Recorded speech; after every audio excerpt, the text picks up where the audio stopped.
et avec votre esprit. Évangile de Jésus-Christ selon saint Jean. Gloire à toi, Seigneur. En ce temps-là, Jésus disait à ses disciples, « Si vous m'aimez, vous garderez mes commandements, moi je prierai le Père, et il vous donnera un autre défenseur qui sera pour toujours avec vous. Si quelqu'un m'aime, il gardera ma parole, mon Père l'aimera, nous viendrons vers lui, et chez lui nous ferons une demeure. Celui qui ne m'aime pas ne garde pas mes paroles. Or, la parole que vous entendez n'est pas de moi, elle est du Père qui m'a envoyé. Je vous ai parlé ainsi tant que je demeure avec vous, mais le défenseur, l'Esprit Saint, que le Père enverra en mon nom, lui vous enseignera tout, et il vous fera souvenir de tout ce que je vous ai dit. » Acclamons la parole de Dieu. Louange à toi, Seigneur Jésus.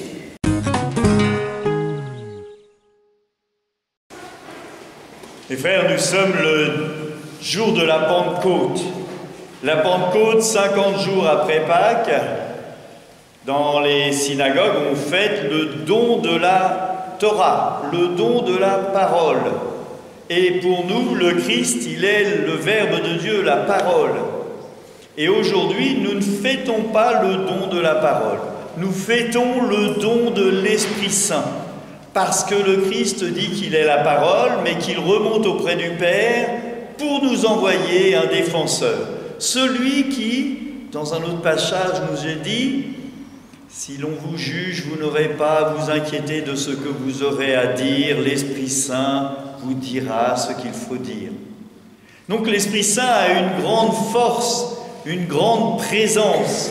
Et d'ailleurs, saint Paul nous le dit dans sa lecture. Comment est-ce que je me dirige vers la chair, qui est le fruit de mon animalité, oserais-je dire, alors que je suis invité à me diriger vers l'esprit. Hier, et aujourd'hui encore, 400 adultes ont reçu la confirmation. Ils ont reçu le don de l'Esprit Saint. Alors, qu'est-ce à dire? Le don de l'Esprit Saint, c'est le don de sagesse, de conseil, d'intelligence, de force, de connaissance, de piété et de crainte de Dieu. Quand on a un examen à passer, il est bon de prier l'Esprit Saint pour qu'il nous donne la sagesse et l'intelligence. Quand on a une épreuve à faire pour lutter spirituellement contre quelqu'un, on peut demander le don de la force et la crainte de Dieu. L'Esprit Saint est présent avec nous quand on a du discernement, qu'on demande le don de piété et de sagesse. Tous ces dons nous sont offerts le jour de notre baptême et ils nous sont offerts en plénitude le jour de notre confirmation. Comme le disait Monseigneur Benoît hier, s'il y en a qui ne sont pas confirmés ici, qui viennent me voir, et là je m'adresse à moi, et il n'est jamais trop tard pour se préparer à la confirmation, pour recevoir ces dons qui sont essentiels à la vie du chrétien, parce qu'il est notre défenseur. Parfois on dit oui, mais je ne suis pas aidé par Dieu. Mais est-ce qu'on demande à Dieu le don de force, d'intelligence, de connaissance, de sagesse? Et tout ça, eh bien, porte du fruit. Si je demande à l'Esprit Saint d'être avec moi, cela portera du fruit. Et saint Paul, dans la lettre aux Galates, nous exprime les fruits de l'Esprit. Il les oppose aux fruits de la chair et il nous donne les fruits de l'Esprit qui sont, pour saint Paul, l'amour, la joie, la paix, la patience, la bonté, la bienveillance, la fidélité, la douceur et la maîtrise de soi. Alors, est-ce à dire que l'Esprit Saint de Pentecôte, tel que nous l'avons vu dans la première lecture, n'est plus à l'œuvre? Bien sûr qu'il est encore à l'œuvre, puisque eh bien, nous venons de divers horizons, des Antilles, de plusieurs pays d'Afrique, du Vietnam et sûrement d'autres régions. Moi, je viens d'Italie, il y en a qui viennent de Pologne. Et on parle tous le même langage. Et c'est peut-être là le meilleur don de l'esprit. Le don de langue, parler en langue, eh bien, il est le fait que tout le monde comprenne. Et tout le monde peut entendre la parole de Dieu. Le jour de la Pentecôte, les disciples sont réunis au Cénacle et ils sont tous enfermés. Et ils prient ensemble, les 12 apôtres avec des disciples et les femmes. Et tous vont recevoir l'Esprit Saint. Avant, ils auront choisi le successeur de Judas, Matthias, et ils auront reçu l'Esprit Saint dans cette assemblée et ils vont sortir parce que l'Esprit Saint va leur donner la force de sortir et d'annoncer au monde la bonne nouvelle. Est-ce que nous savons sortir de nos enfermements ou de notre entre-soi pour aller dire au monde que l'on est heureux d'être avec le Christ? Est-ce que nous savons le faire? Je posais la question à la dernière rencontre des confirmants qui se préparaient.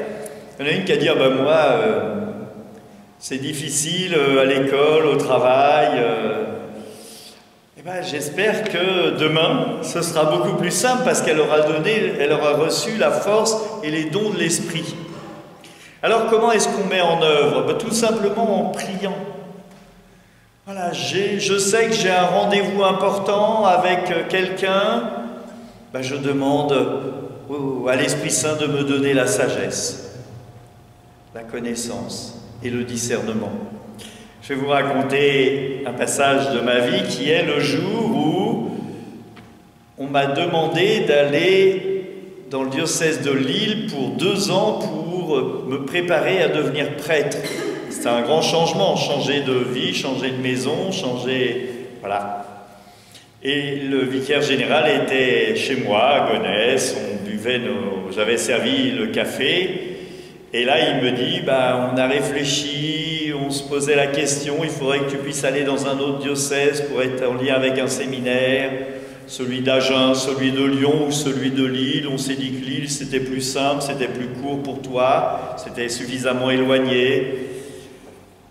Oh, tu y resterais 1 mois, tu reviendrais 1 fois par mois, quelque chose comme ça. Mais prends le temps de réfléchir. J'ai bu mon café, j'ai posé mon café et j'ai dit c'est bon, c'est ok.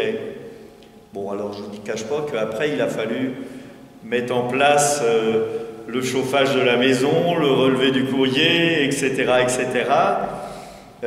Mais j'avais pris le temps, je savais qu'il allait venir me donner une mission, et j'avais pris le temps de prier l'Esprit Saint avant pour être renforcé. Donc on a besoin de se tourner vers l'Esprit Saint qui est là pour nous comme un guide. Ne laissons pas l'Esprit Saint enfoui dans nos cœurs. Nous l'avons reçu au baptême.